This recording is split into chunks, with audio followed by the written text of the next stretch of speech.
The city of El Monte is rich with history. One of the most notable entertainment businesses was the Gay's Lion Farm. In 1925, Charles and Muriel Gay opened a lion farm, which drew international attention. The farm was home to more than 200 lions, including a lion named Leo, who became MGM's movie logo. Gay's Lion Farm remained in operation until 1942, when it closed due to wartime meat shortages. Donna Crippen, curator for the El Monte Historical Museum, will tell us more. When he was 9 years old, his folks took him, they were jewelers in France, and they took him to a circus, a real famous circus. And they had this magician there.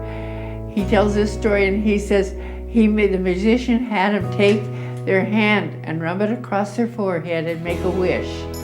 And he did that when he was 9 years old, and he wished that he had had a lion. He wanted a lion. And here he said, look at, he got a whole lion farm. And he says, I wonder how many student kids made the wish like he did and had his come true.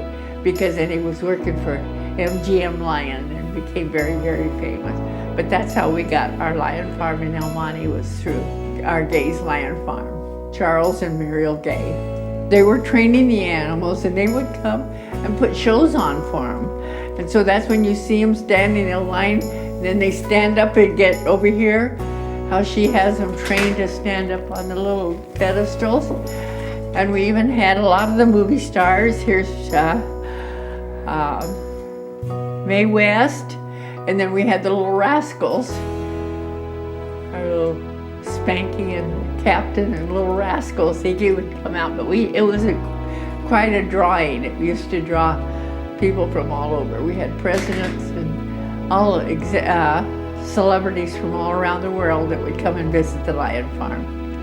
And they were here for over 20 years until World War II broke out. See, he was a lion tamer and she was an aerialist. And so that's how they came to the United States, with the circus. And then they started their own lion farm. I remember when we were little kids, we used to go out there on Sundays, and I would see, over here in one of our cases, you could see all the cars and buses, and I remember as little as I was, and I used to think, where did all these cars come from, but they drew a big attraction, yeah. You'll see more displays of cars and stuff over here. Well, he just bred them. He just bred them and trained them himself. Wow. Yeah, it was a business for him, actually, yeah. But you can see how many he had. Look at how many they have lined up on that. He used to have a lot of them. He had, I don't know, I remember little kids, they'd have different arenas, different size animals. Because they had over 257 lions.